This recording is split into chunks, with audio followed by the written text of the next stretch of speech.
Move to a smaller time frame.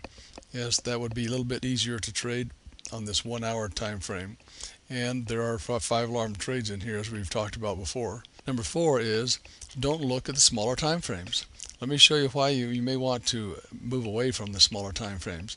Let's go to this 30-minute. Okay, that's not too bad. You get 15, same period. Yeah, you can still trade it, but it starts getting choppy right in here, and you'd be in and out and be taking only a few pips. Now let's look at this on a 5-minute. This is the same time frame. Look at that 5-minute. That would be awfully hard to trade. A lot of pressure. Oh, it got a little easier right in here, but you didn't know that unless you were looking at the larger time frames.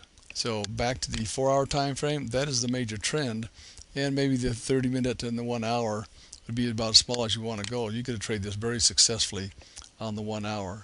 Suggestion is to make the bigger pips, use the day, the 4-hour, and the 1 hour as your main trading time frames. And occasionally you'll time it on a smaller time frame, but you're really trading the direction of the trend of the larger time frames. Number 5, don't trade the news. Many times the price has already been factored into the move. Wait until good signals form, then trade the signals. And you can trade around the time of the news, but don't trade the news itself. That is trying to guess what it's going to do based on what it says. I've seen many times that you see news that's positive for a particular country, and the market goes the totally opposite direction. And so just be ready to trade what the indicators tell you. Trade what you see, not what you think.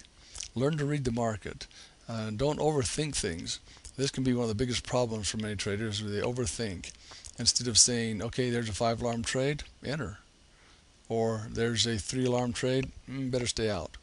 You don't have to think much more than that. But find the trend on the larger time frame and go from there. Number 7. Now your exits are more important than your entries.